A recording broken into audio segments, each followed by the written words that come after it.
Bueno, como ya lo venimos haciendo, vamos a hablar ahora por medio del Instituto Otorrinolaringológico y la Fundación Arauz. Vamos a comenzar con unas mostraciones, una serie de capítulos de patologías del oído, comenzando por un oído totalmente normal hasta terminar con un oído lógicamente patológico.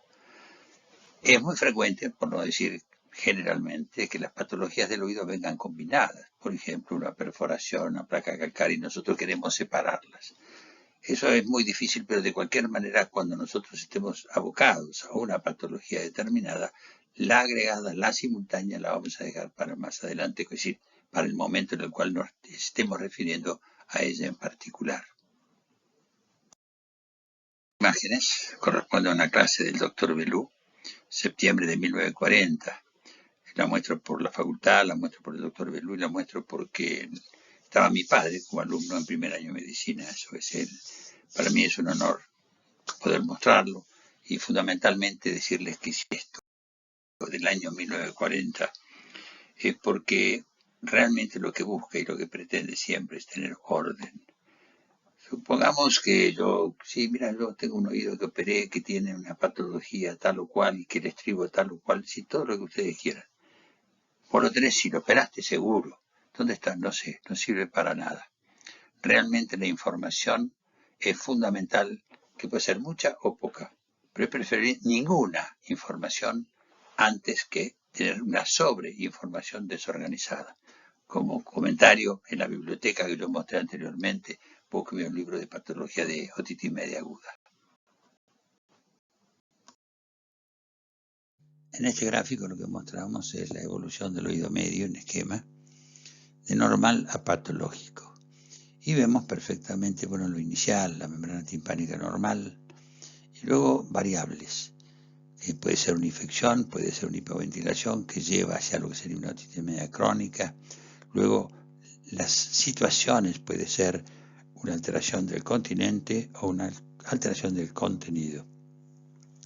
Del continente puede ser los tejidos duros, la caja timpánica, por ejemplo. Y los tejidos blandos puede ser, lógicamente, la membrana timpánica. Lo que respecta a la membrana timpánica puede ser entonces perforaciones o alteraciones estructurales de la membrana timpánica. Y a su vez las perforaciones pueden ser marginales o centrales.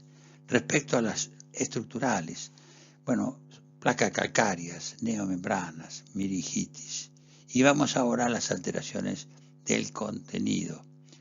Puede ser del tejido blando o alteración del tejido osiculoso, la parte osicular o el tejido duro. Y a su vez de la cadena podemos tener lisis o fijación. Y a su vez la fijación puede ser alta o baja. Fíjese la cantidad de variables que existen. Lógicamente, que exista una sola patología no es una situación muy común. Yo les diría que para que exista una sola patología, una sola, por ejemplo, podría ser una autoesclerosis que tiene una lesión a nivel de la platina del estribo. No me voy a entrar a detalles de si es una autoesclerosis, si es por un problema de la cápsula óptica, etc. Una sola lesión, yo diría la autoesclerosis, pero después la enorme mayoría son simultáneas. Entonces, otopatía seromucosas, capítulo 1. Vemos entonces membrana timpánica normal. ¿Y qué tenemos que evaluar para la membrana timpánica normal? La transparencia de la membrana para ver qué elementos encontramos en el oído medio, la ubicación de los elementos. Eso es fundamental. Porque si yo veo que la ubicación del yunque no es correcta en relación a lo normal, quiere decir que algo significa o que alguna alteración existe en ese oído.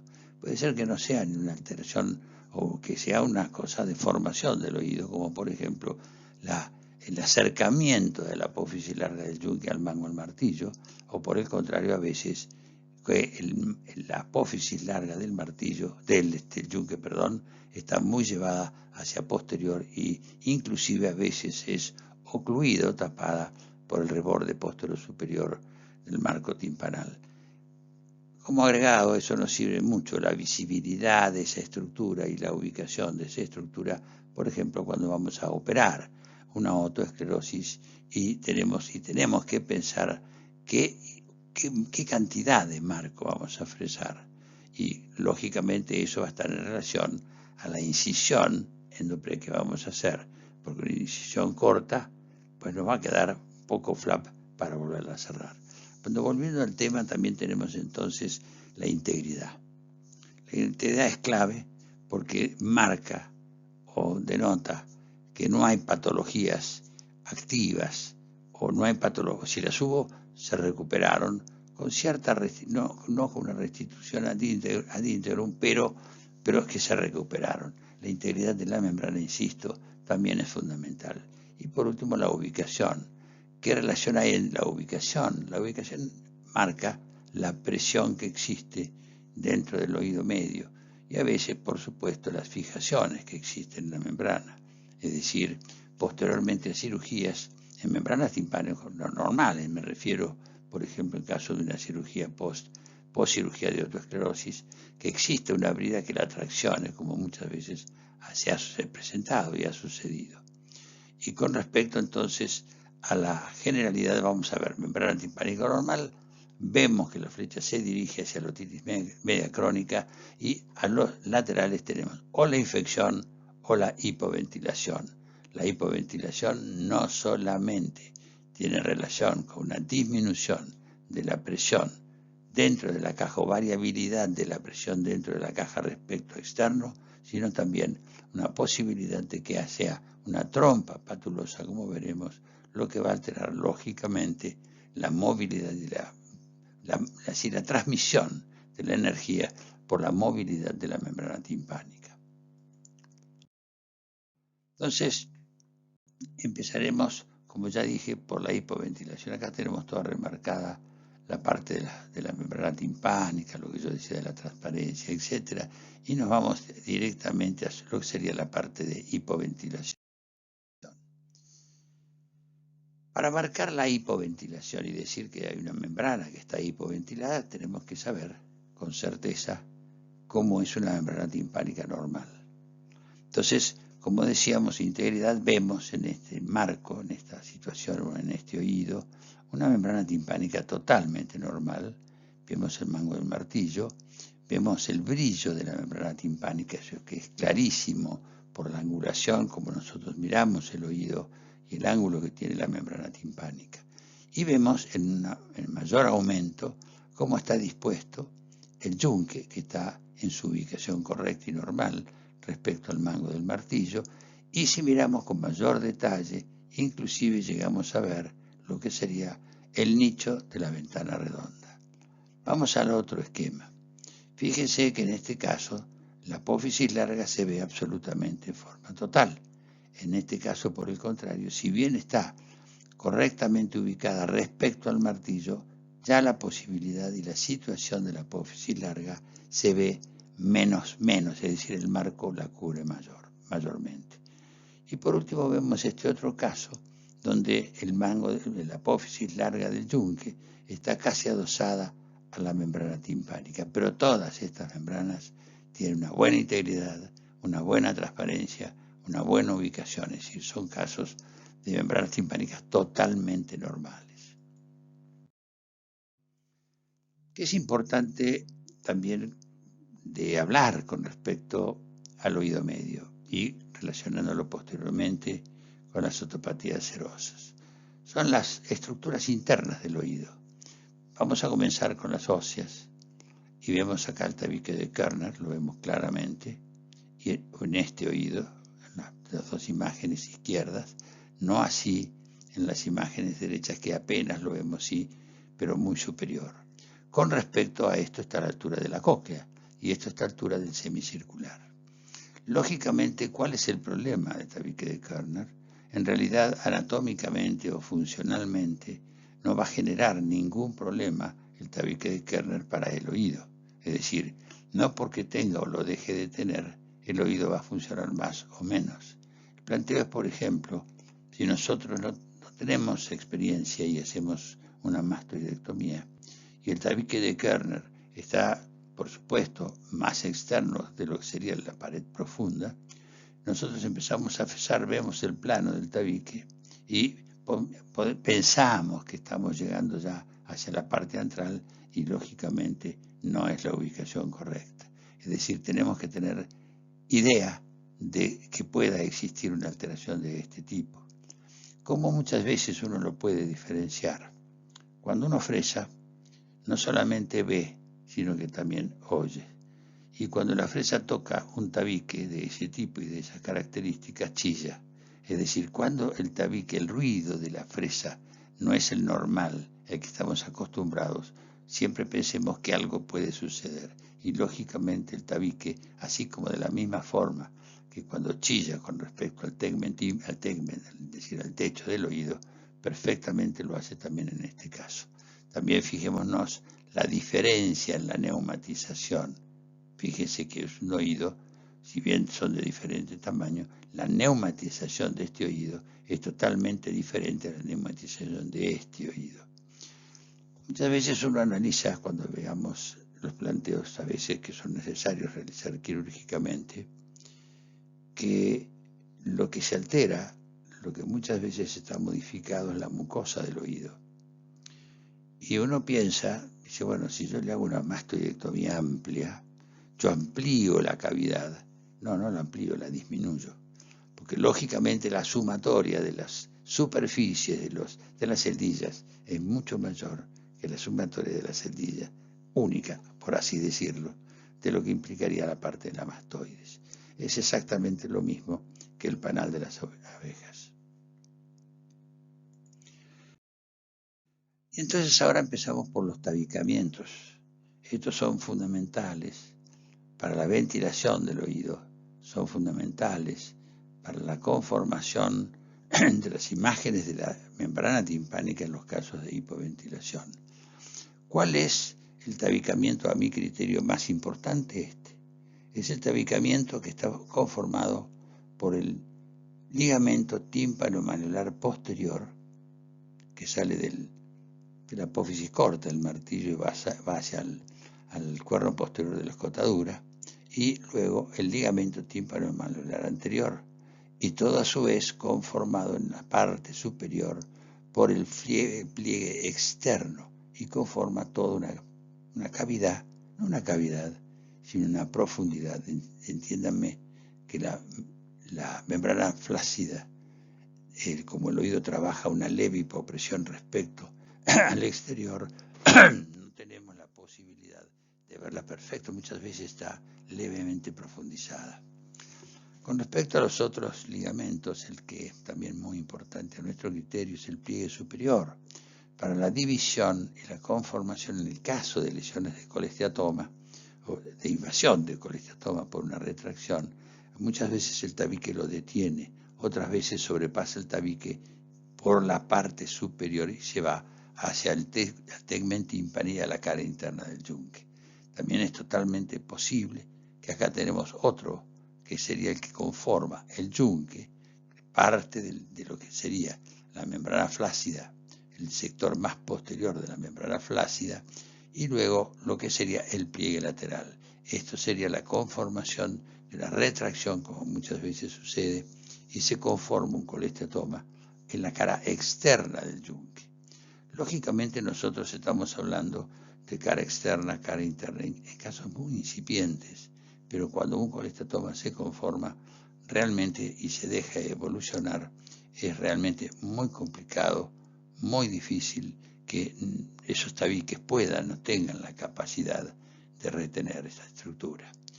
El otro, por último, que vamos a nombrar es el que es el posterior, es decir, el que está relacionado con el pliegue bien posterior, y a veces existe un pliegue medio que pasa por arriba de casi la apófisis lenticular y conformaría otra formación, otra posibilidad de hundimiento de la membrana timpánica que puede presentarse, como lo veremos en los casos futuros.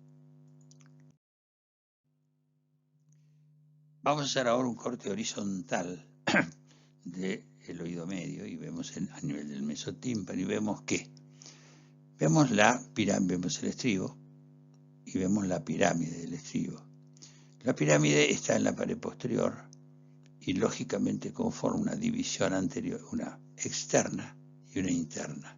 La externa sería el seno extrapiramidal, que es útil para la realización de la timpanotomía posterior, técnica realmente excelente, que honestamente yo no la uso tanto para situaciones de infección, colestatomas, etc., sino la uso mucho para colestatomas. Decididamente no me conformo con ver solamente por la timpanotomía posterior, pero sí el seno timpánico extrapiramidal es en los casos que hacemos una técnica, por ejemplo, de reconstrucción de la membrana, y por X motivo la interposición que pudimos haber hecho o no decidimos no hacerla y la queremos hacer en el futuro. Esperamos que la membrana timpánica que nosotros hiciéramos, es decir, el injerto, esté correctamente en formación, en anatomía, en disposición, en histología, etc. Y hacemos la entrada por vía mastoidea, entramos por la timpanotomía posterior, vemos el estribo, si era que lógicamente lo teníamos, pues ya lo sabíamos del parte quirúrgico, colocamos una interposición sin necesidad de abrir la parte correspondiente al conducto. Para eso es una técnica excelente. No voy a nombrar, por supuesto, la timpanotomía para la realización de los implantes cocleares. Con respecto al seno timpánico intrapiramidal, es bastante cretino realmente, porque cuando la pirámide es muy larga, es decir, muy antes, si se prolonga mucho hacia anterior, hace que el seno timpánico intrapiramidal sea profundo y a veces nosotros no lo podemos ver. En su momento utilizamos hace muchos años unos espejos que los calentábamos y mirábamos. Realmente no era mala, pero realmente la diferencia con respecto a lo que se utiliza actualmente es tremendamente importante, es decir, ver con una fibra. Entonces, este es el oído medio y el mesotímpano, y como ven la distribución de los huesecillos y fundamentalmente de los dos senos que tiene la caja timpánica. Ya hablamos de los tabicamientos, hablamos de los espacios óseos y vamos a hacer los comentarios respecto a los espacios membranosos. Vamos a comenzar entonces con los espacios que están en relación con el yunque y luego con el martillo y luego los ligamentos. Con respecto al yunque tenemos tres espacios.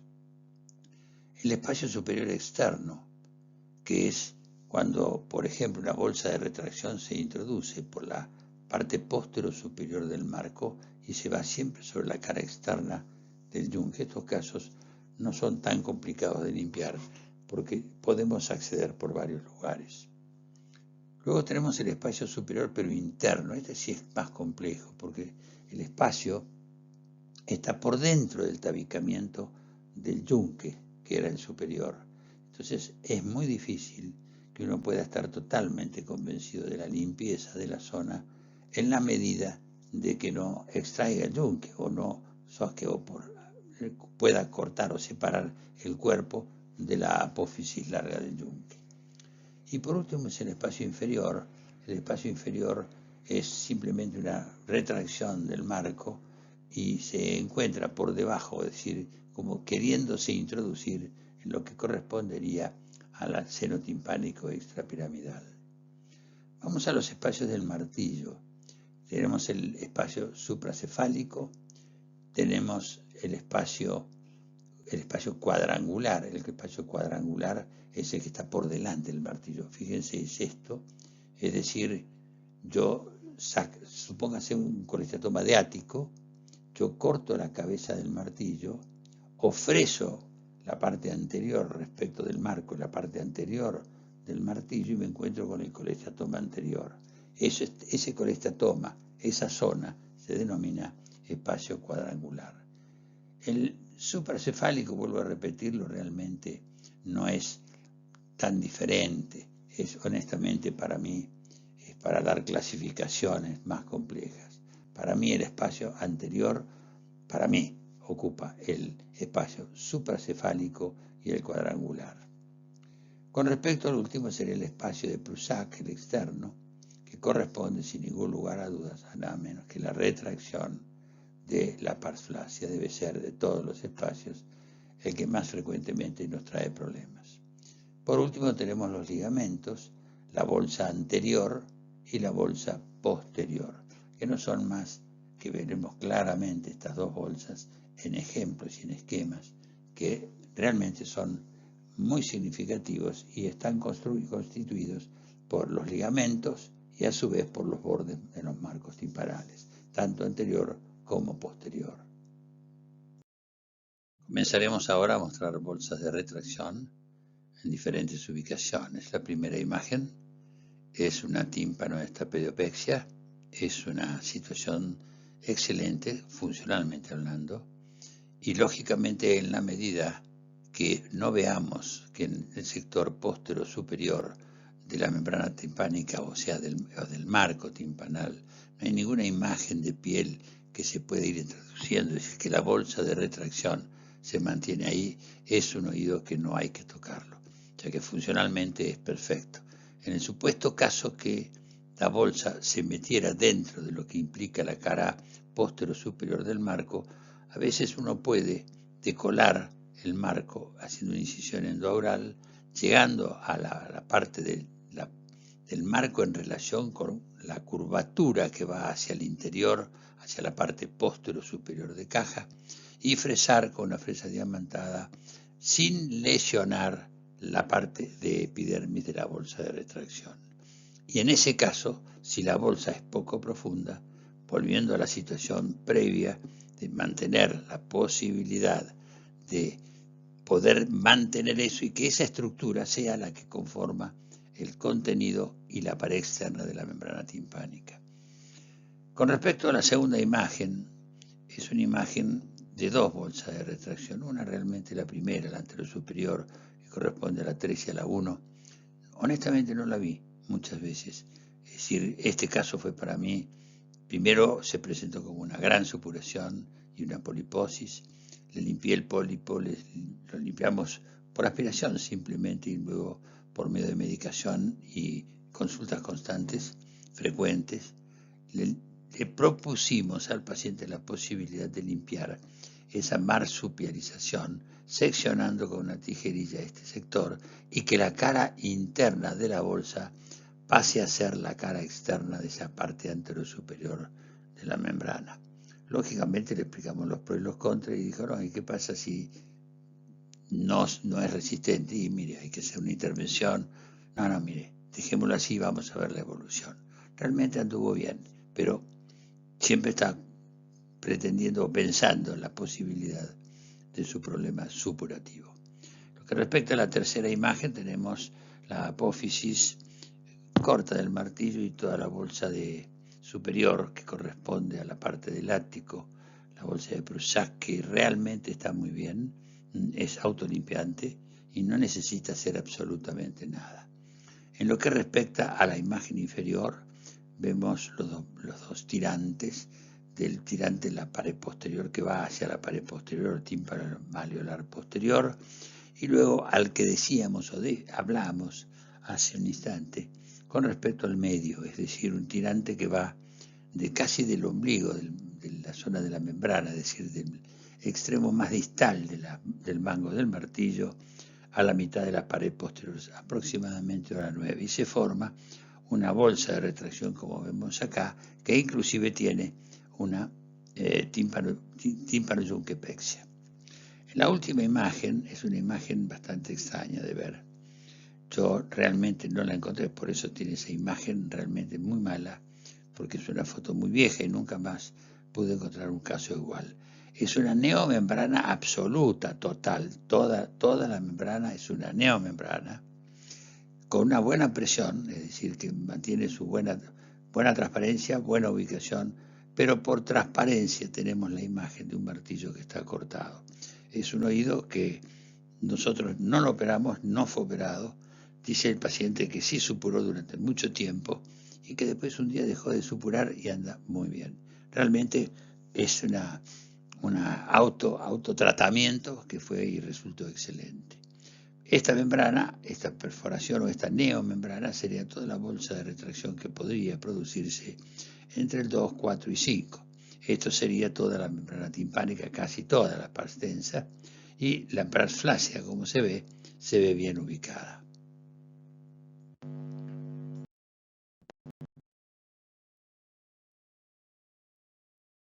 Bueno, ya mostramos una serie de imágenes en donde veíamos las consecuencias de la hipoventilación como derivándose del problema de los mesos, las tensiones de la membrana timpánica, las situaciones donde la membrana timpánica tiene posibilidad de retraerse, de hundirse y generar diferentes patologías. Lo que no dijimos fue el porqué de esta, por qué un oído pasa de ser normal a empezar a ser patológico. Lógicamente la hipoventilación es muy frecuente en los chicos entre los 5 y más o menos 8 años. A partir de esa edad aproximadamente empiezan a solucionarse los problemas. Yo les diría que sin ningún lugar a dudas la situación del por qué disminuye a partir de los 8 años es por dos motivos fundamentales. Por la formación de la trompa, que la trompa en un chico es en general más corta y tiene hasta luz en ciertas oportunidades. Y por la otra situación es por la autoinmunidad, es decir, el estado inmunológico del chico es mucho mejor a partir de esa edad, es decir, semejante al estado inmunológico de un adulto. De cualquier manera, la situación de la hipoventilación, vuelvo a insistir, genera problemas que hay que tomarlos en cuenta, porque la patología, si quedara solamente como una pequeña retracción y nada más, y no generara ninguna posibilidad de acumulación de tejidos externos, o sea, epidérmicos, pues no habría ningún problema. O si fuera solamente un problema de una bolsa de retracción sin contenido externo, pero que no lesionara o no trajera problemas en la caja timpánica, pues tampoco habría problemas. Pero la hipoventilación en general continúa avanzando y se completa con una infección y una patología que empieza con su cronicidad y genera situaciones que son absolutamente irreversibles. Vemos entonces 5 imágenes.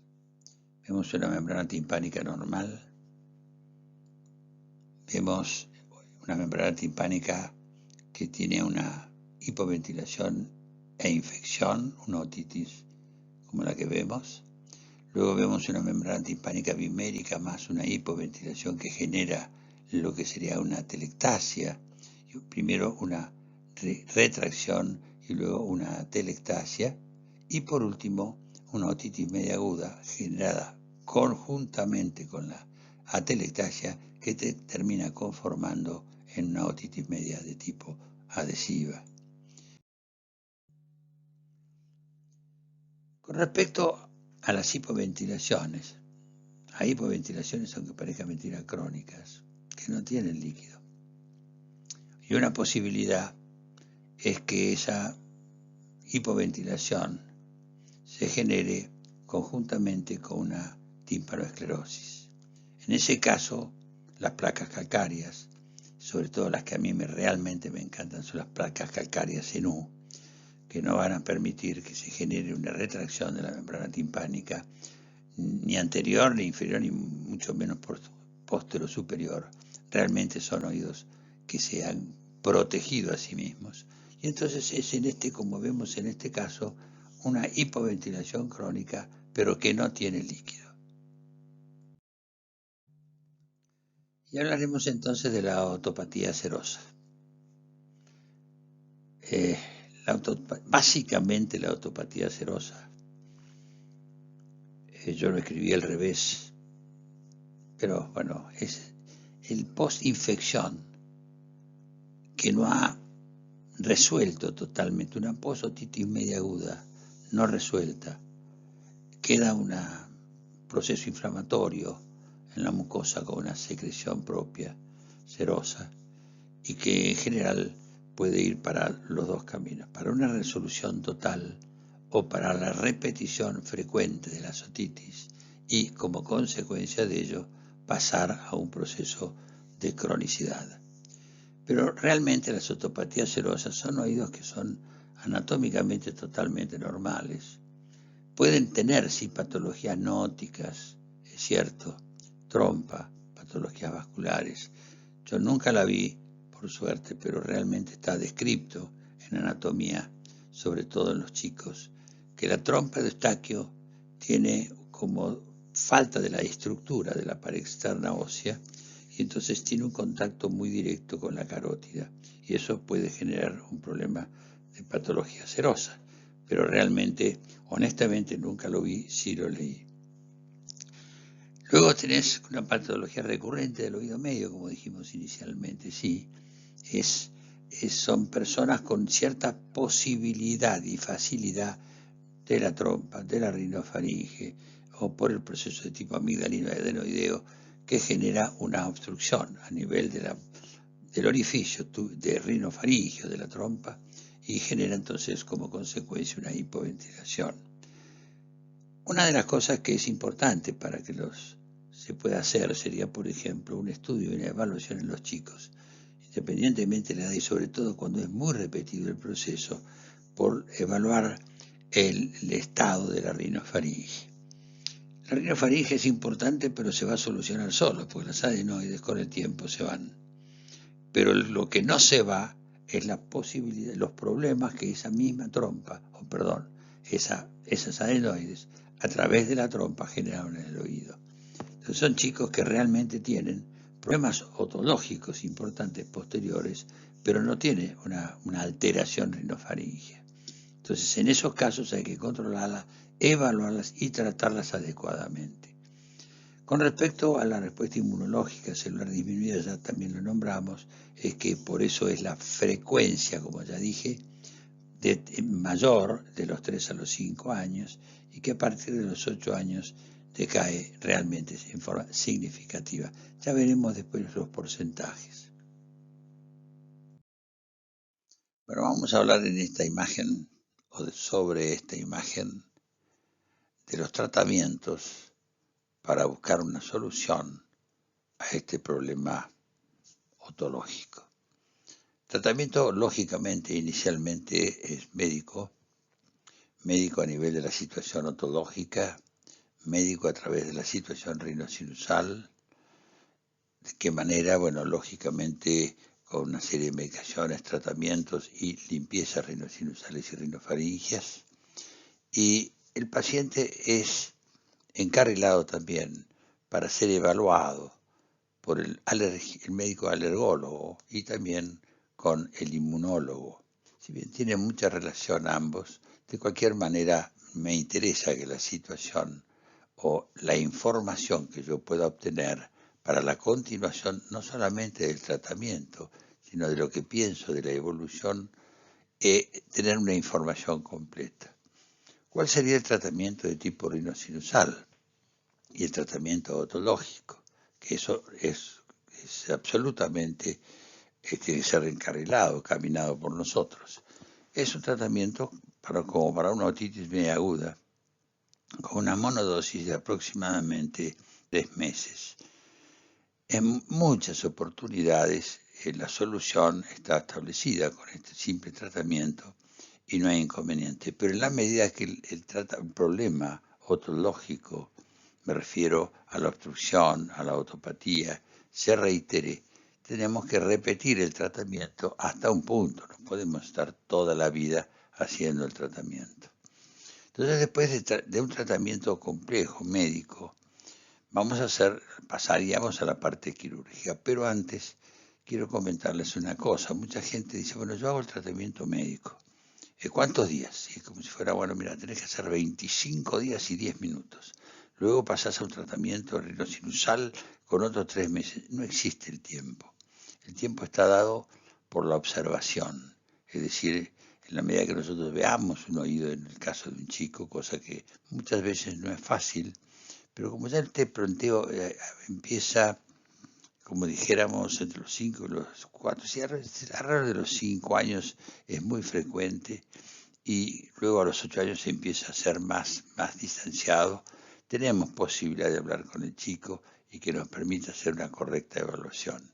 Si nosotros no tenemos una evaluación, mal podemos definir o decidir qué es lo que tiene que hacer. Por ejemplo, el chico. Si el chico tiene dolor de oído, lo va a decir. Pero si el chico tiene un oído tapado, en general no lo perciben, por supuesto, por ellos mismos y no lo saben explicar.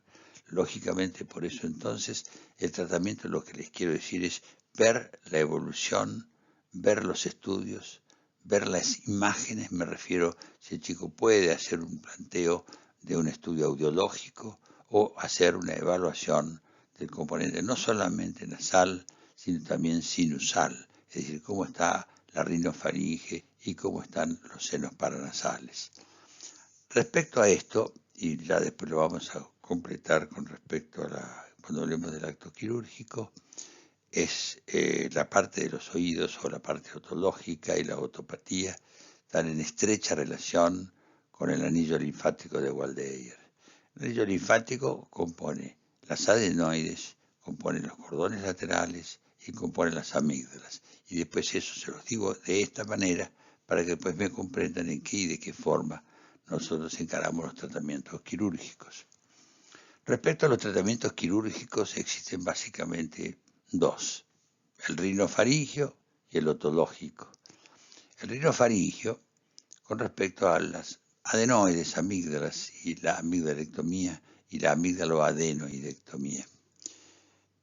Muchas veces yo he escuchado, médicos que dicen que hay que primero operarlo de adenoides, luego ver la evolución y luego, si no, operarlo de amígdalas.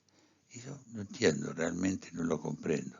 Vuelvo a insistir con el anillo tiene sus problemas. Y si sobre todo, cuando lo vemos el chico de la faringe, vemos la hipertrofia amigdalina y mucho más un problema críptico, yo sin ningún lugar a dudas no le voy a sacar las adenoides ahora, esperar unos meses y le saco las amígdalas después. La madre me mata. Entonces, a mi criterio, no solamente porque la madre me quiera matar, sino fundamentalmente porque es mi criterio, yo hago lo que sería la amígdaloadenoidectomía en forma conjunta. Con respecto al planteo de los quirúrgicos otológicos, hay dos claros, situaciones y momentos. El otológico de la patología en sí, de la patología del líquido, de la retracción, etc., y de las complicaciones. De la patología es simplemente ver un oído con líquido, entonces sí hacemos la adenoidectomía, la amigdalectomía, y vamos a ventilar el oído. Depende de las condiciones, como veremos más adelante, del tipo de líquido, le vamos a colocar o no un tubo ventilatorio o un diábodo o simplemente con la ventilación. Es muy importante también ver después lo que sería la situación del aspecto de la membrana timpánica.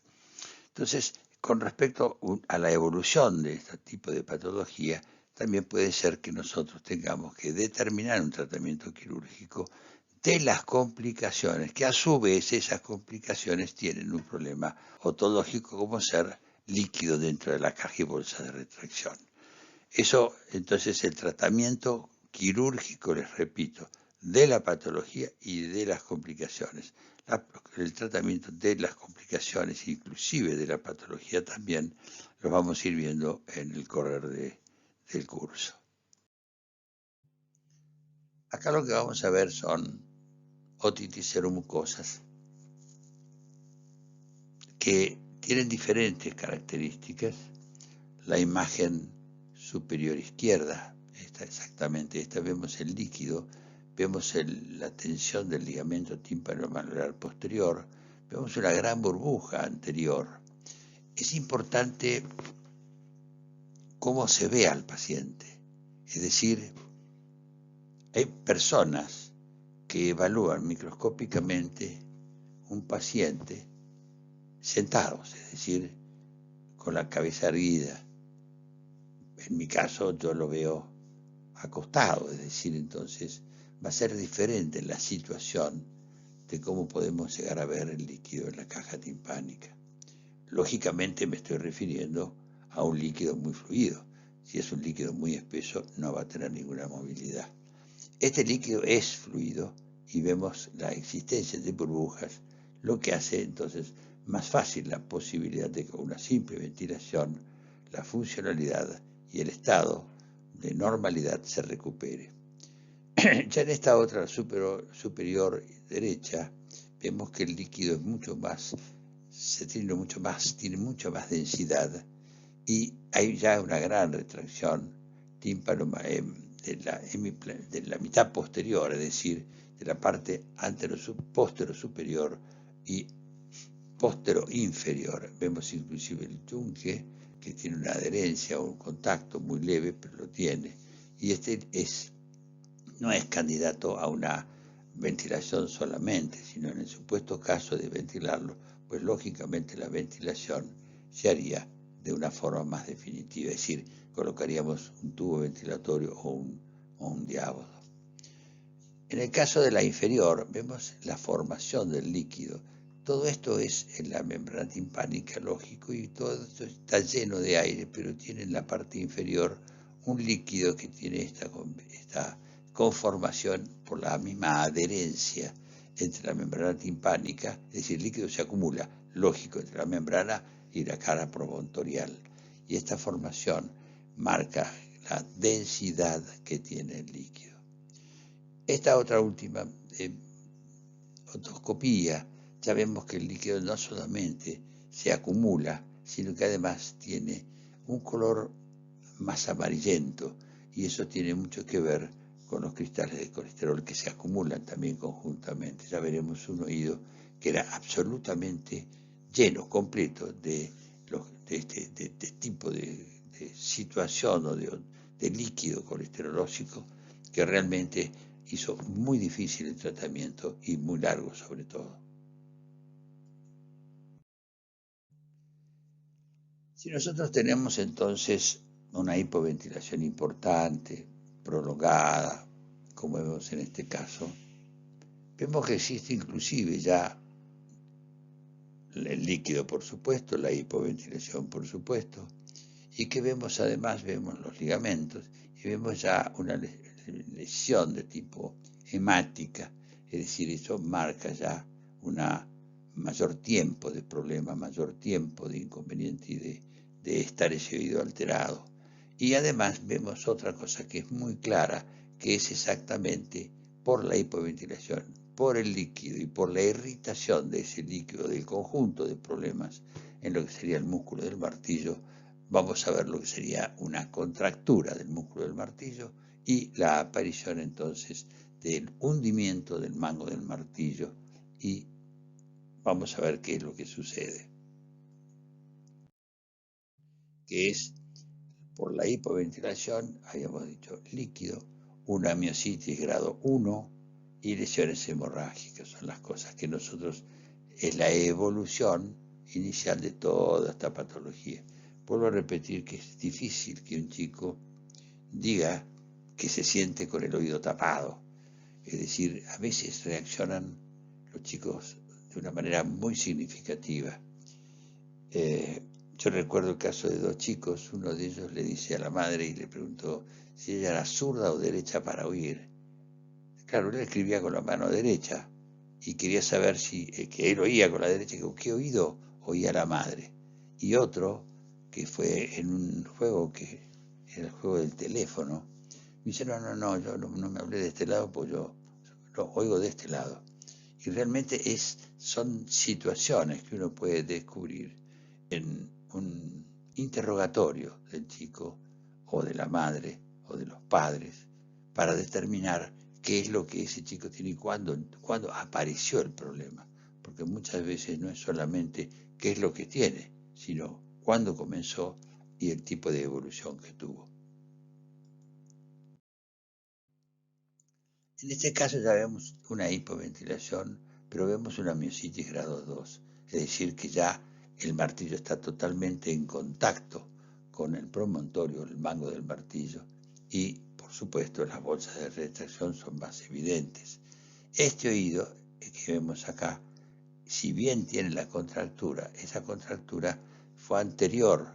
Posteriormente el oído continuó con lo que sería una tímpanoesclerosis y mantuvo, una vez que se ventiló, mantiene una posición de la membrana mejor que en este caso, por ejemplo, que vemos que hay una gran retracción, un hundimiento y una retracción importante posterior y fundamentalmente también a nivel de la bolsa o de la pars flácida de la de Prusak.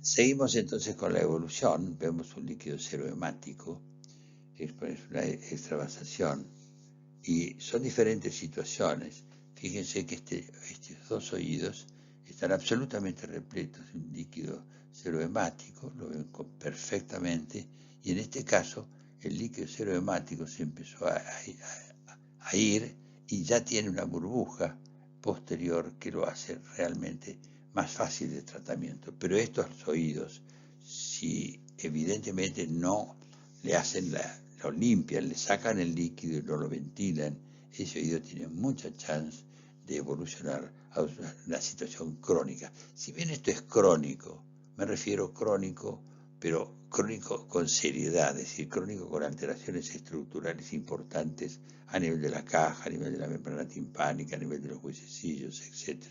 Estos líquidos son no frecuentes de encontrar, pero sí se ven, lógicamente, lo principal es la ventilación y el tratamiento de todo el componente rinofaringio.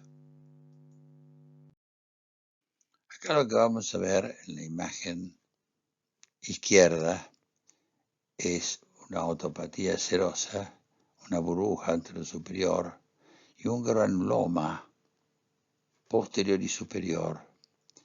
Estos granulomas son una conformación de un proceso de infección de la zona media de la membrana timpánica, es decir, entre la propia y la epidermis. Hay que tratarlo simplemente como una medicación y como una infección. Lo hacemos de esa manera. Muchas veces lo hemos tratado también, inclusive con perlas de nitrato de plata que lo hemos tocado y lo anulamos, o con el láser. Realmente las tres técnicas son buenas, pero realmente hay que empezar por la más simple para terminar por la más compleja. En este otro caso vemos también una imagen con un granuloma en la zona de Prusak, en la zona del ático, en la parte de la bolsa superior, y realmente, bueno, vemos los ligamentos y vemos el granuloma. El granuloma realmente no, en este caso fue un hallazgo absolutamente de consultorio, si estábamos viendo un problema, si estábamos viendo el paciente y encontramos esta estructura. Realmente son lesiones poco importantes, pero hay que tratarlas para que no se desarrollen, no crezcan y no traigan otro problema más complicado.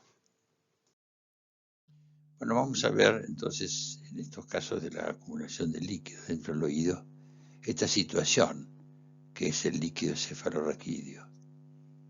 El líquido cefalorraquídeo, bueno, tiene unas características típicas. Vamos a ver la acumulación de un líquido en el oído, un líquido muy acuoso, con gran movilidad, y si no tiene una plenitud, me refiero, no está totalmente lleno, vamos a ver cómo inclusive según la posición, el líquido tiende a movilizarse.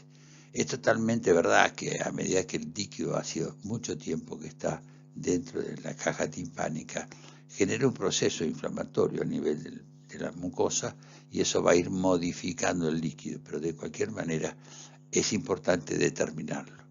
Por lo pronto en el examen es un chico que generalmente no tiene ningún problema de tipo rinosinusal y fundamentalmente es un problema casi en el 99% de los casos unilateral. Al revés, las seromucosas en general tiene tendencia a ser de tipo bilateral. Si no es bilateral la acumulación del líquido, por lo pronto un oído puede tener líquido y el otro oído tiene una hipoventilación importante. Bueno, lo importante de esto es saber si es líquido cefalorraquídeo, pero también yo diría más importante todavía es saber de dónde y cómo podemos hacer para detenerlo. Con respecto al problema del líquido cefalorraquídeo sabemos la diferenciación o cómo hacer para diferenciarlo. Es decir, de existir un líquido, un moco muy líquido, lo ponemos en una probeta, la mandamos a estudiar y determinamos si es una cosa o es la otra.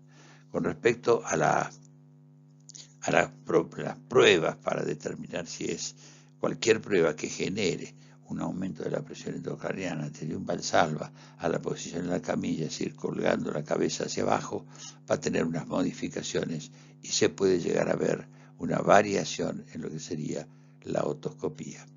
Supongamos otra cosa, que el paciente tiene problemas nasales, sí habla la madre de que hay una cierta sensación de oído tapado, de molestia, etc. Lo llevamos a cirugía, le hacemos una paracentesis, empieza a salir líquido muy claro, y no para. Entonces, realmente eso es un problema. ¿Por qué?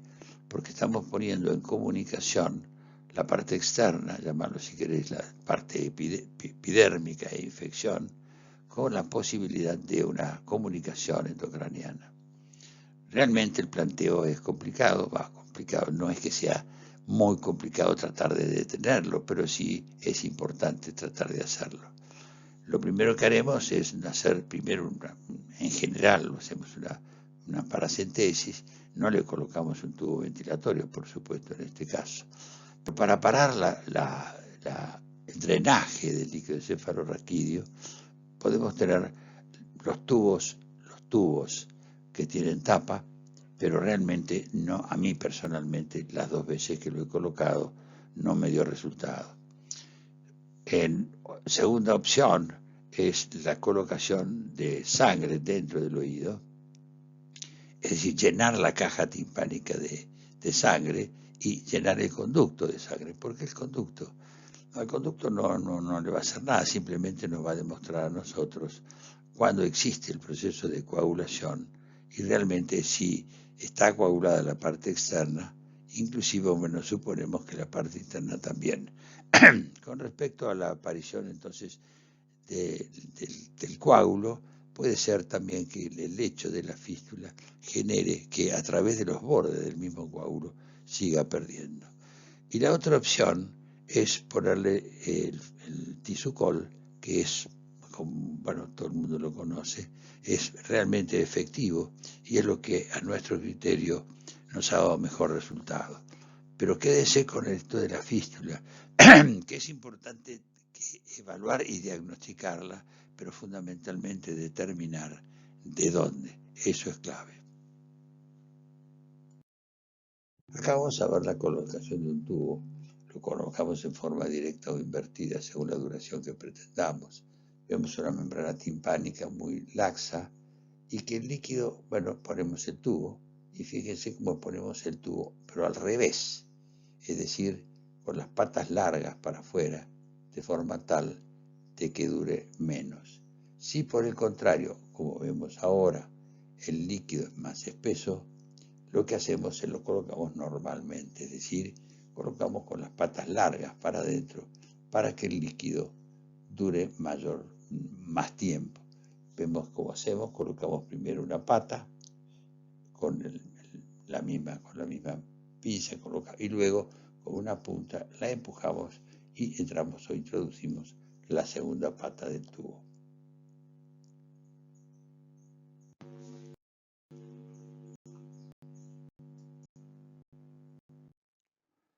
Comenzaremos mostrando ahora en diferentes casos el tipo de ventilación que realizamos y si le colocamos o no un tubo ventilatorio para que se mantenga en esa situación el planteo de la ventilación de la caja timpánica. Comenzamos con la imagen superior izquierda, donde vemos un martillo ingurgitado. Lógicamente lo vamos a ver en otro caso mejor, la mitad posterior con líquido y la mitad anterior de la caja sin él. Y vemos que estamos haciendo una paracentesis. En la parte anterior inferior sale un líquido muy líquido, parecería, no era por supuesto, el líquido cefalorraquídeo, y bueno, un paciente con un problema rinosinusal solucionado.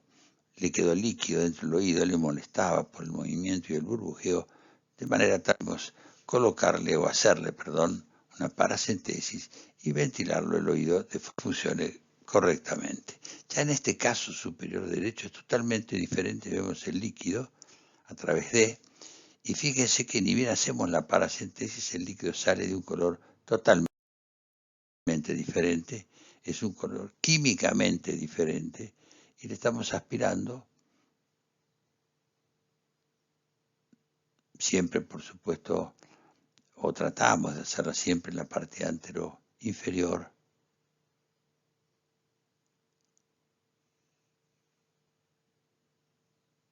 Y colocamos entonces primero el aro interno, por supuesto, primero el borde anterior y luego calzamos con una el labio posterior.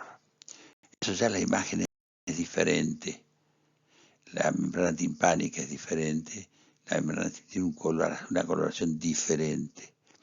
Y hacemos la paracentesis también, antero inferior, el mango del martillo está casi escondido, es un oído del lado derecho, izquierdo, y estamos aspirando el líquido. Fíjense que nos cuesta sacar el líquido y tenemos dos formas para solucionar ese problema. O le colocamos suero, llenamos el conducto y la misma aspiración facilita la limpieza del líquido espeso, o le hacemos otra paracentesis pequeña, puntual, de forma tal de que nosotros sacamos el líquido por la paracentesis y el aire entra, ahí vemos cómo colocamos el tubo, entra por la pequeña perforación que le realizáramos. Y ya con esto tenemos, son tres casos diferentes, muy lógico de evaluar y de tratar, uno con nada, otro que tenía un líquido, sí bien cero mucoso, pero muy líquido, y el otro que tenía una especie de glue. Bueno, vamos a ver otros tres casos. Que está izquierda, en la superior izquierda, vemos un mango del martillo claro, evidente, bien evidente. Hacia la parte más anterosuperior hay una bolsa de retracción. Y luego la membrana timpánica está bien, está hipoventilada, pero no tiene líquido. Igualmente lo que necesitamos es tiempo para que la mucosa inclusive de la caja timpánica se reponga. Vemos entonces perfectamente la retracción, vemos el mango del martillo y hacia parte antero inferior le vamos a hacer una paracentesis para colocar una ventilación. Vemos que el líquido no sale y en cuanto ya lo ventilamos el oído, como la membrana timpánica o la retracción se repone. Ahí vemos cómo estamos colocando el tubo, una pata primero y luego la segunda. Y lo dejamos para que se ventile y se reacomode la membrana. Pasamos al segundo caso, donde vemos que existe una mango de martillo, vuelve a existir inflamado. Al ser la paracentesis nos damos cuenta que es un glue. Y realmente para hacer un glue tiene una membrana timpánica muy bien ubicada, es decir, no tiene una retracción.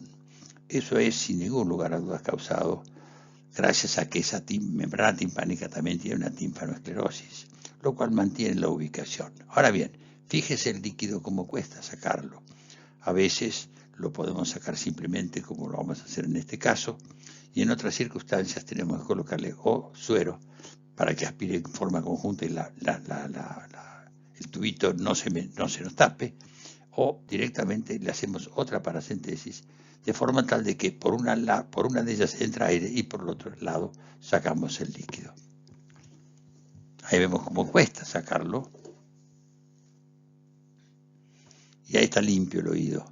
Fíjese, y vuelvo a insistir en la ubicación de la membrana timpánica y la forma de la membrana con la tímpanoesclerosis leve pero existente. Ahí le colocamos el diábodo y bueno, ventile. En este último caso vemos una membrana timpánica azul y lo miramos y lógicamente ya sabíamos que era un tubo, un diábodo que estaba dentro de la parte anterior de la caja timpánica. Lo sacamos, lo extraemos y le cambiamos el diábodo para que mantenga la ventilación que era necesario por su problema. Y vemos ahora la paracentesis. Vamos a aspirar el líquido que ya limpiamos y ahora vamos a colocar el tubo ventilatorio.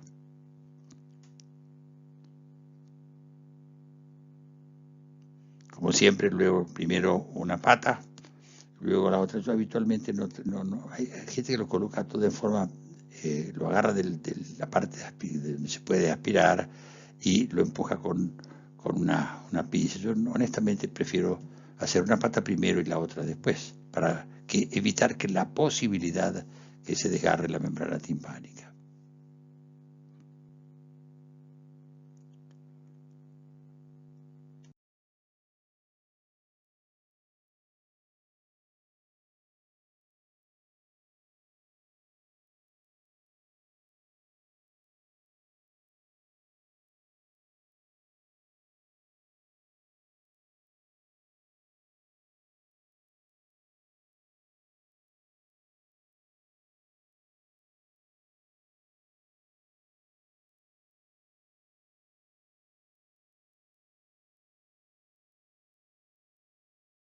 Mostraremos ahora 3 casos más con respecto a la parte de la hipoventilación y qué haríamos.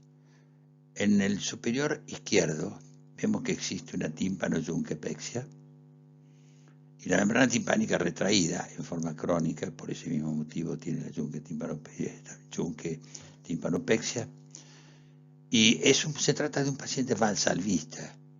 El hecho de que tenga esta situación de la apexia, es decir, el pegado de la membrana timpánica contra la apófisis larga del yunque, y sea un valsalvista, puede generar que la membrana timpánica se rompa, me refiero, se desgarre, sale la membrana timpánica y entonces se queda pegado ese pequeño islote de membrana timpánica sobre la parte lenticular. No pasa nada inicialmente y posteriormente puede pasar sin ningún lugar a duda la existencia de un colesteatoma. Pero hacemos también la ventilación en la parte anterior y vamos a ver que cuando saquemos la gota, la membrana timpánica tiene una movilidad que no tenía anteriormente porque estaba pegado a la apófisis larga del yunque. Ahora cuando varíe el tamaño de la imagen lo vamos a ver. Aspiramos la gota y ven cómo la membrana timpánica ya tiene una movilidad diferente, y eso es fundamentalmente porque no está pegada a la del yunque. En este caso, lo que vamos a ver es con el láser, como lo hacemos en general siempre anterior y preferentemente antero-inferior.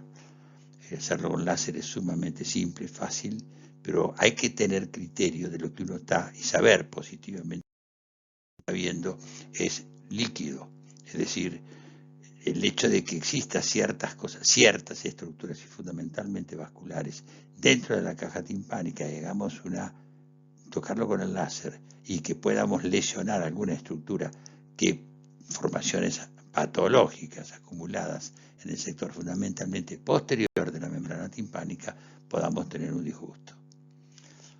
Vamos a ver esta otra membrana que también vemos que está ingurgitado el mango. Vamos a hacer la paracentesis anteroinferior. Son membranas timpánicas que, sobre todo cuando tocamos el ombligo el humbo del martillo, el extremo más distal, son muy sangrantes, porque el martillo está muy ingurgitado. Y vamos, a pesar de que no sacamos líquido, en este caso, vamos a colocarle un tubo ventilatorio, porque la hipoventilación era crónica, la sintomatología era crónica, y el paciente venía es decir, tenía líquido, no lo tenía, es decir, era como si fuera una remisión espontánea de la situación, y ahí le estamos colocando el tubo ventilatorio.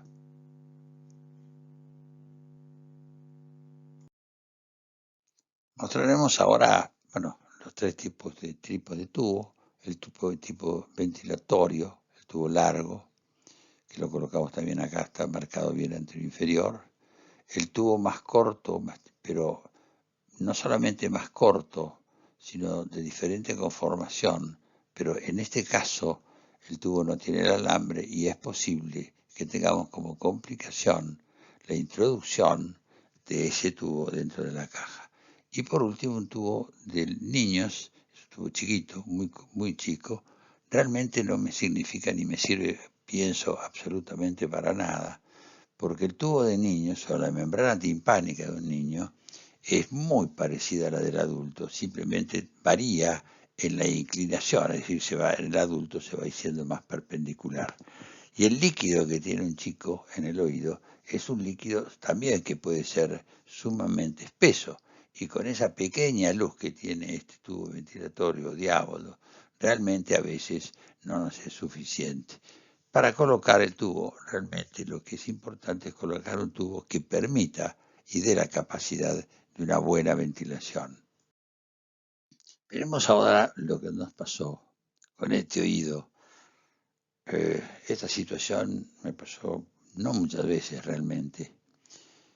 Era un oído que tenía líquido en caja, por supuesto, por un problema de una autopatía ceromucosa, era un líquido espeso. Y bueno, decidimos hicimos una tomografía y acá tenemos la imagen del líquido ocupando el piso de la caja timpánica. A diferencia, como veremos en otros casos, que el líquido se queda en la parte alta. Se queda en la parte alta por dos condiciones fundamentales. Por una situación propia o característica propia del líquido, que al ser muy denso no baja por adherencia, o también por una situación propia de la caja, por los mesos que tiene, por los espacios que tiene la caja timpánica en la parte alta y fundamentalmente también por la estructura del martillo y el cuerpo del yunque. Pero vamos a este caso. En este caso le colocamos un tubo anterior inferior, como vemos, este fue el que le colocamos. Tenía toda la caja llena de líquido absolutamente. Le colocamos el tubo anterior inferior y lo empezamos a mirar. Salió líquido, por supuesto. La mitad anterior de la caja se puso absolutamente perfecta, es decir, bien desde el punto de vista otoscópico, es decir, bien ventilada, etcétera, pero la mitad posterior no. La mitad posterior tenía líquido, es decir, evidentemente existía un meso que dividía la cara en dos sectores, anterior y posterior. Entonces le colocamos un tubo en ambos lados. Realmente fue una solución porque el paciente ya había sido tratado, le habían colocado un tubo, pero mantenía la sensación, la obstrucción y la movilidad del líquido. Con la colocación de los dos tubos, bueno, y durante un tiempo largo y prolongado, el paciente solucionó su sintomatología. Pero es un caso que hay que tomarlo en cuenta. ¿Esto qué quiere decir y por qué los molesto con esto? Es que uno si coloca el tubo ventilatorio no es agarrar el oído, hacer una paracentesis, colocar un tubo ventilatorio y se acabó. No, no hay que ver el oído, hay que mirarlo. Y muchas veces al mirarlo, vamos a encontrar que hay otro sector con otra situación y con otro aspecto. Por ejemplo, la mitad posterior de esta caja timpánica y por eso la colocación de los dos tubos ventilatorios. Bueno, vamos a ver ahora un oído en el cual realizamos una técnica muy simple, que es buscar que las bolsas de retracción sirvan para completar la estructura de la membrana y a su vez tengan fundamentalmente la característica de ser autolimpiante, en este caso la bolsa de Prusak. Acá vemos el oído, esta es la membrana timpánica, mango del martillo, ligamento tímpano-manular posterior. Vemos una retracción superior hacia la bolsa, vemos una tímpano-chunquepexia y vamos a hacer lo siguiente, es decir, vamos a tratar de ventilar el oído. No siempre lo logramos, me refiero a hacer para transformarlo en autolimpiante, pero siempre la intención en el ático la tenemos. Es decir, yo intento hacerlo. Si lo logro, excelente. Si no lo logramos porque la bolsa es mucho más pronunciada, porque la bolsa en el trabajo se nos rompe, lógicamente vamos a tener que hacer una técnica diferente. Pero acá tenemos entonces esta bolsa y vamos a ver cómo comenzamos con esta situación o con este tratamiento. Vemos entonces lo que yo les decía y vamos a hacer una incisión en la hora 12 y una incisión en la hora 6. Y vamos a correr como si fuera una hoja de libro, como un flap, en la pared posterior y con una fresa diamantada comenzamos a fresar la parte atical. Lógicamente la parte de lo fundamental, la bolsa de la fresa no le va a hacer absolutamente nada a la membrana porque no vamos a tocar la cadena con la fresa, pero sí con el aspirador, y por eso tenemos que tener un real cuidado en él. Acá estamos ampliando las zonas de la bolsa, como veremos, y siempre la intención es llegar a que el borde de la bolsa toque el canto del borde del hueso neoformado, de la cavidad de hueso neoformada. Vamos viendo cómo vamos ampliando la bolsa y sigue existiendo la membrana. Teníamos un temor en ese sector por debajo de lo que sería el cuello del martillo. Luego, por supuesto, esto es la cabeza del martillo, que seguimos limpiándola. Y hacia atrás estaría lo que corresponde a la parte más anterior del cuerpo del yunque. Esto lo aspiramos, fíjense que no queda una lesión, no queda una falta de tejido. Y lo hacemos en todo su sector, de manera tal de podemos ir viendo cómo podemos acomodar los flaps, de forma tal de que quede este flap, como vemos acá, adherido a los planos del conducto. Entonces lo que tenemos que hacer ahora es ventilar el oído.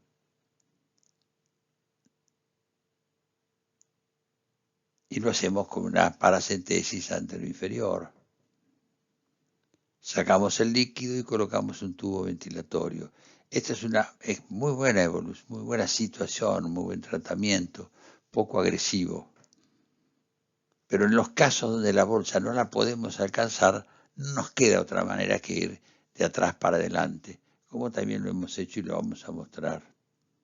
Ahí colocamos la pata anterior, o una pata inferior, anterior, como ustedes quieran, y luego con una punta terminamos de colocar el tubo ventilatorio dentro de la caja timpánica.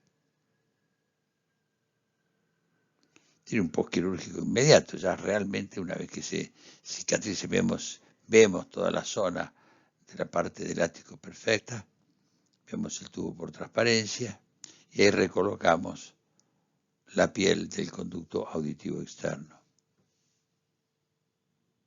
Vuelvo a insistir, es una técnica muy simple y que da muy buenos resultados.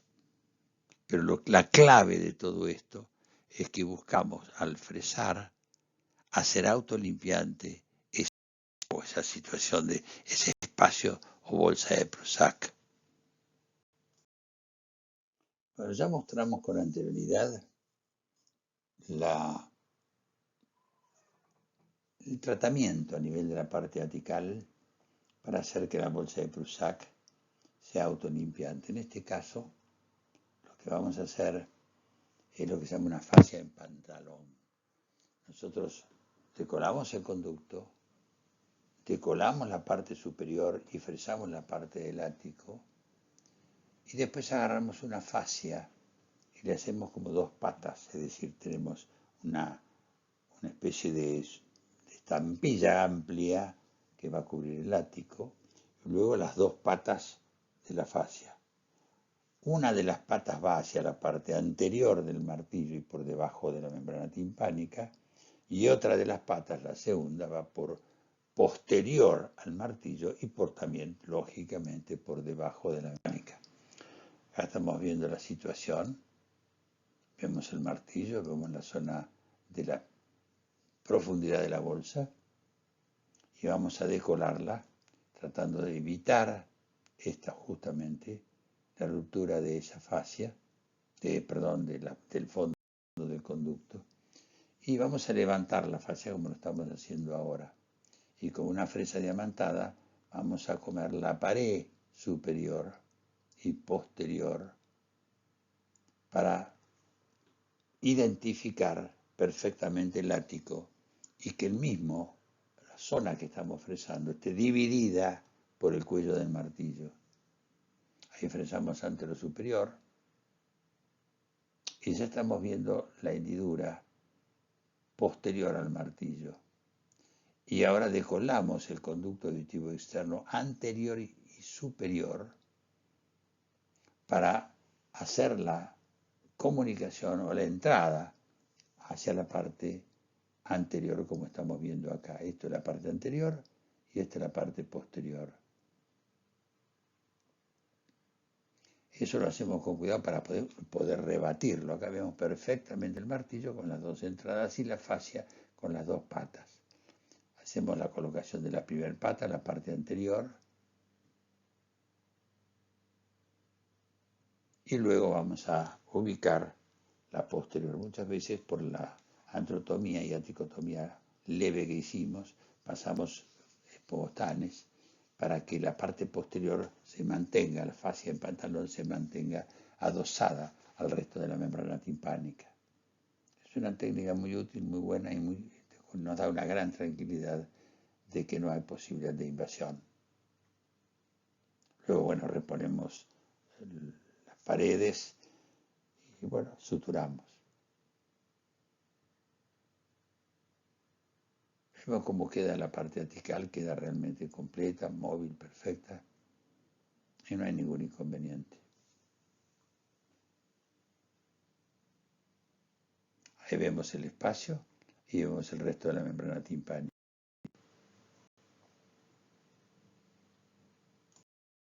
Acá vamos a mostrar otra forma de la bolsa, en este caso la bolsa del oído del lado derecho, realmente es muy grande. Y vemos tiene una tímpano, tapedopecia, tímpano yunquepexia, totalmente, está retraída la bolsa, no está pegada. Vemos el mango del martillo, vemos el tiento de membrana, de lámina propia, que queda y que va desde el mango del martillo a la hora 9, y luego todo el contorno de la retracción. Lo que vamos a hacer es, entonces, vemos la ventilación, limpiamos la caja sin alterar, sin romper la neomembrana, simplemente limpiamos la zona y hacemos una antrotomía. Esto, es una técnica también muy simple, pero el planteo es que uno tenga la posibilidad de que esa bolsa se reubique. Entonces, una vez que está la bolsa, la vemos perfectamente, colocamos un aspirador y hacemos una hidrodisección y levantamos con el agua que inyectamos por vía posterior. Vamos a levantar la membrana, como vemos en la imagen superior derecha que vemos acá. Vemos como la membrana timpánica en la sala, en el acto quirúrgico, se reubica y se mueve, es decir, se levanta de la zona promontorial y de la zona del huesecillo. Y bueno, acá pasó a ser la imagen anterior, pero acá vemos perfectamente la parte la antrotomía, vemos la pared posterior del conducto, vemos la neomembrana retraída, levantada, despegada. ¿Ustedes qué opinan de esto? Yo realmente me divierte, me parece muy claro, muy simple, todo lo que ustedes quieran, pero no me termina de convencer. Porque por más que yo le coloque un tubo ventilatorio anterior, que podría ser útil, podría facilitarme las cosas, yo creo que en este caso lo que habría que hacer es levantar la pared posterior, levantarla. Tener cuidado al entrar en caja, porque si nosotros entramos muy abruptamente, lo que vamos a hacer es romper la bolsa de retracción, reubicarla hacia la parte más anterior, es decir, hacia lo que sería la pared anterior del conducto, y ponerle simplemente un cartílago. Y con esto simplificaríamos y evitaríamos que en caso de hipoventilación, no con líquido, sino simplemente disminución de la ventilación o de la presión dentro de la caja, tendríamos o evitaríamos la retracción de esta neomembrana. Pero vamos a ver hipoventilaciones por un problema vascular y vemos o empezamos con la imagen superior izquierda, donde vemos la rodilla de la carótida anteroinferior en su ubicación en relación anteroinferior en la caja timpánica, y que lógicamente genera por una dilatación a nivel de lo que sería la carótida y la pared externa dehiscente de la trompa de Eustaquio, un problema de esas características. Lógicamente eso no lo podés evaluar y ver directamente, sino lo descartarías por un sistema de tomografía y resonancia magnética y angioresonancias.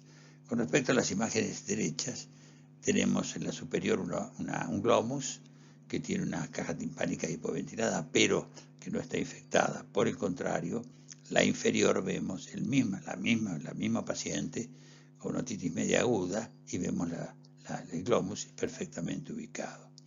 En la imagen inferior del lado izquierdo vemos un glomus que también generaba problemas de tipo ventilatorios. Es raro un glomus de esta ubicación, que es un glomus que ocupa la mitad anterior de la membrana timpánica y para nada lo correspondiente a la mitad posterior.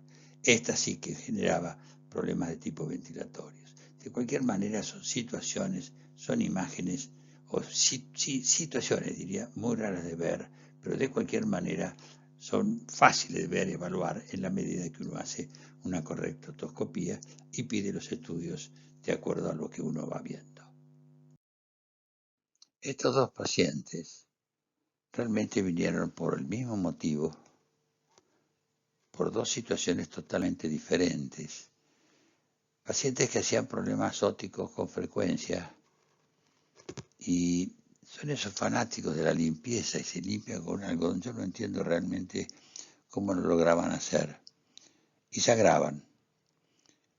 El primer paciente tenía un granuloma, el segundo paciente tenía un glomus timpánico, que aunque parezca mentira, el glomus timpánico tenía su situación vascular a nivel del mango del martillo y luego tomaba la situación, es decir, la parte de la irrigación la tomaba del mismo mango y sobre todo después se dirigía hacia promontorio. Pero vamos por este. El paciente tenía un granuloma, no sé cómo así se colocaba para limpiarse la lanceta o el algodón y decidimos entonces sacar la mitad posterior de la membrana timpánica.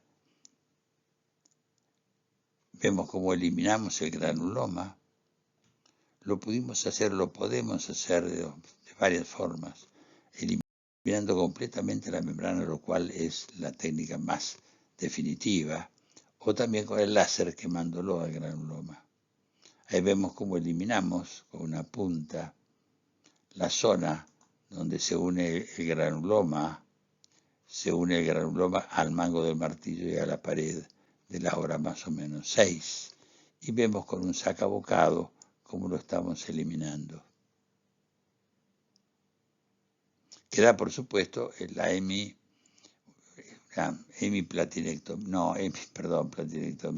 hemitimpanectomía posterior.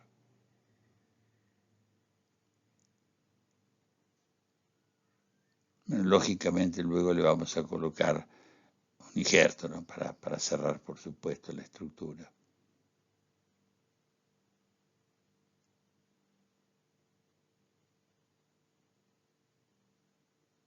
Ahí ya vemos que está el injerto colocado. Con respecto al glomus, simplemente lo que hicimos es, primero le pedimos por favor que se deje de tocar el oído y segundo, eso sí lo tratamos con el láser y realmente evolucionan fantásticamente bien. Por supuesto son pacientes que en general no lo vemos muy frecuentemente porque su patología no es molesta y tarda muchísimo tiempo, supongamos el caso de una repetición de la lesión glómica, pero de cualquier manera lo vimos, sí, al año más o menos del tratamiento que nosotros le hicimos quirúrgico con el láser y la evolución era correcta. Estas son dos situaciones que vinieron, vuelvo a repetir, por el mismo motivo, no entiendo cómo hicieron para hacerse sangrar el oído, y después encontramos o nos encontramos con patologías totalmente diferentes. Bueno, acá les muestro un contenido colesterológico sumamente importante, realmente, sin ningún lugar a dudas.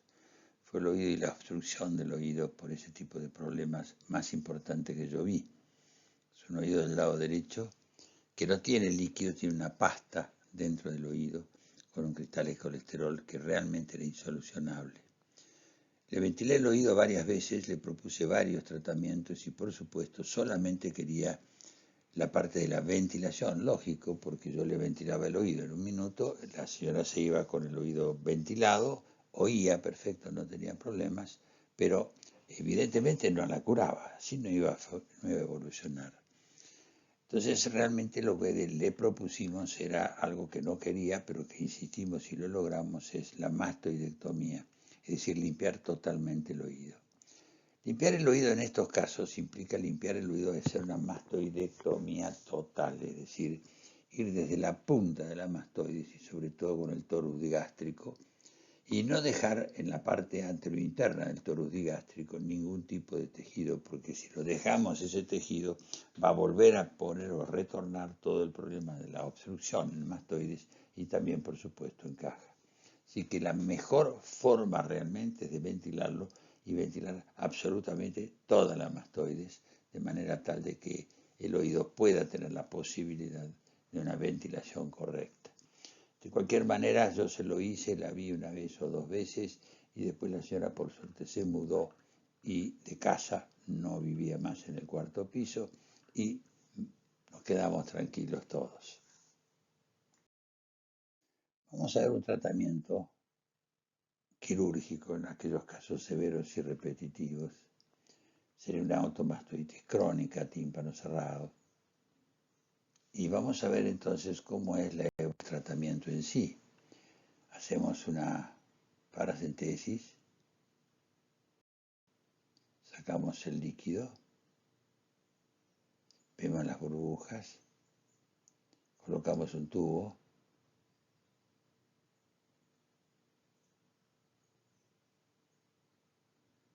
todo por supuesto, como ven, por vía oral, ¿no?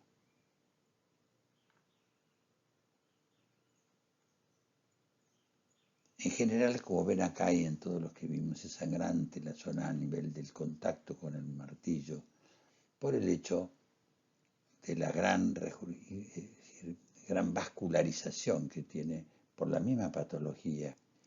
Y por vía retroauricular, hacemos una incisión retro, vamos viendo y vamos limpiando la mastoides y vemos que en la mastoides existe un tejido, llamémosle amarronado, amarillo, etcétera. Lo ven ahí en la punta de la mastoides, en la parte más inferior. Y eso es a lo que yo me refería cuando comentaba antes de limpiar no solamente la mastoides en la parte cercana al aritus, sino limpiarla en la punta sobre todo y a nivel de lo que sería las dos divisiones que genera el torus digástrico en la punta de la mastoides, es decir, lo que se llama el segundo piso de los vieneses. Y acá estamos haciendo la prolongación de la mastoidectomía hacia la parte antral. Lo que queremos es una mastoides totalmente libre para evitar los inconvenientes, cosa que es lo que vemos en este momento.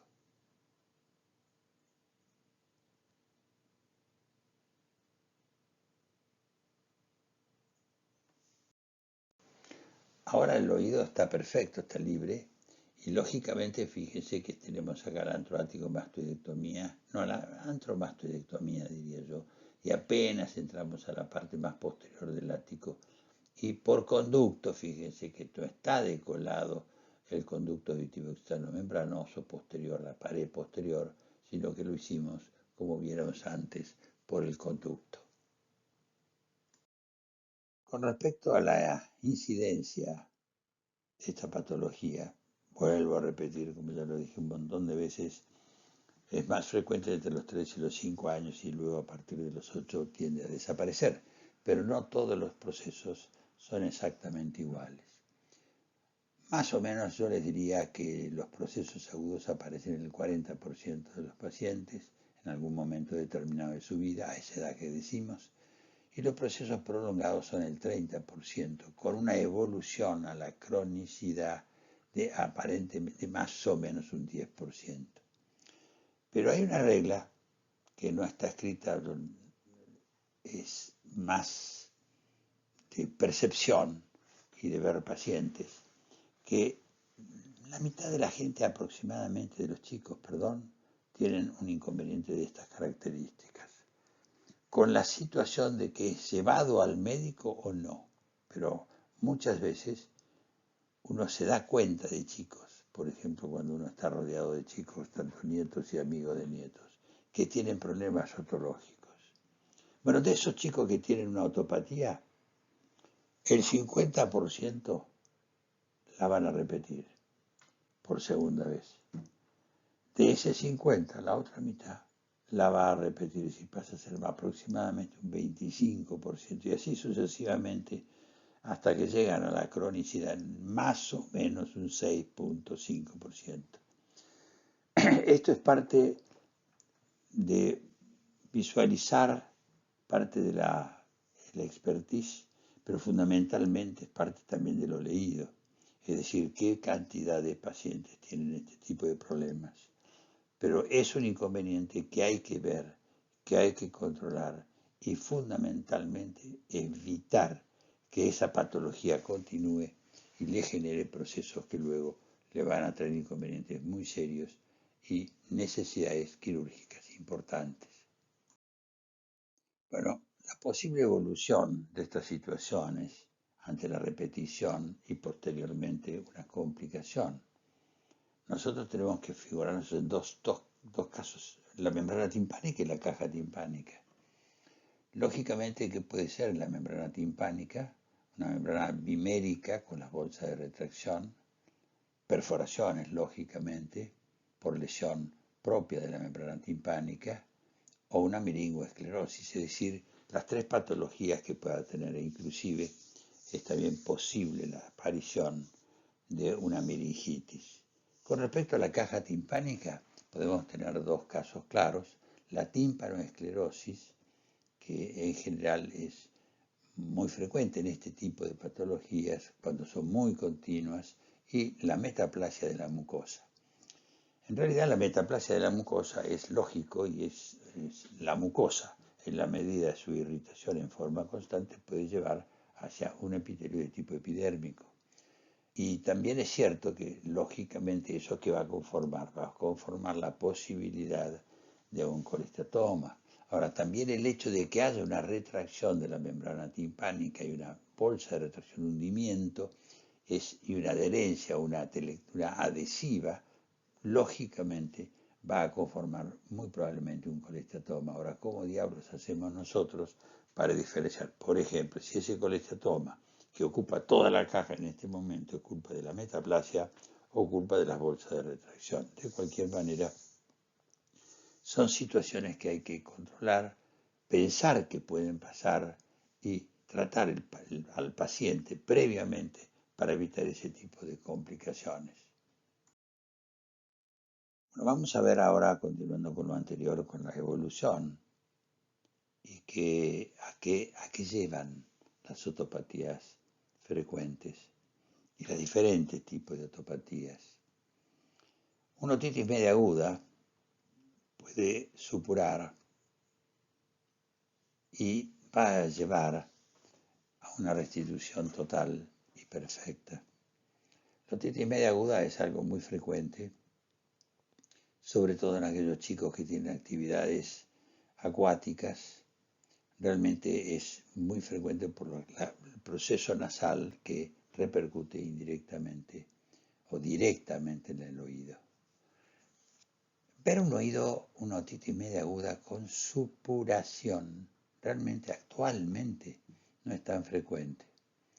Aquellos que tuvimos unas otopatías importantes y que nos quedamos con secuelas en los oídos y supurar el oído, pocas personas se pueden dar una idea de lo que duele una otitis media aguda y la sensación que uno tiene cuando el oído se abre, drena, es una sensación, les diría, porque la tuve, es una sensación de un soplido cuando se abre la caja timpánica y una sensación de calor en el conducto auditivo externo y una calma absoluta e inmediata.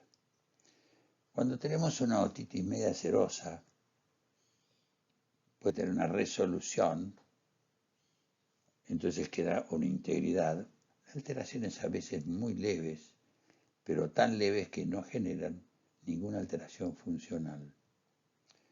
Cuando la otitis media es recurrente, en general quedan cicatrices, atrofias y lesiones localizadas, como pequeñas bolsas, pequeñas retracciones, pequeñas faltas de la lámina propia.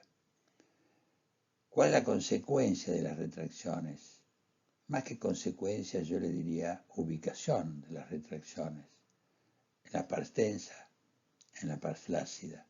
La parte flácida tiene la composición de la membrana timpánica en esa zona, de la falta de la lámina propia, por lo cual la retracción es mucho más factible. Luego, a medida de la evolución, ¿qué va pasando? Se va a conformar en una otitis media crónica, que puede ser simple o colesteatomatosa. En la simple, bueno, vemos una retracción, alteración de la mucosa de la caja timpánica, vemos perforaciones, placas, fibrosis, fijaciones y lisis a nivel de la cadena osicular, ya sea por un aparato autoesclerosis o simplemente por bridas. Y la alteración de la otra, cuando la otitis media crónica deja de ser simple por invaginaciones, por cambio, por invasión de epitelios o por metaplasias, tenemos la formación del colesteatoma. Con respecto a las fijaciones y a la fibrosis, es posible que generen, sin ningún lugar a dudas, lesiones funcionales importantes, porque esa fibrosis adhiere en la estructura de los huesecillos, en la parte, llámenlo si quieren, la parte inferior, en la parte del mango del martillo, de la apófisis larga del yunque, pero mucho más fácilmente a nivel de la parte del ático, es decir, a nivel de la capacidad de la cabeza del martillo o del cuerpo del yunque. Bueno, con esto damos por terminado la parte del capítulo 1 de las otopatías seromucosas, es decir, como este esquema dice: otopatía seromucosa, tratamiento médico, tratamiento quirúrgico y solución con o sin secuelas. Les agradezco entonces la atención, espero que les haya sido útil y bueno, comenzaremos ahora con el capítulo 2, o sea, los problemas o patologías de la membrana timpánica propiamente dicho.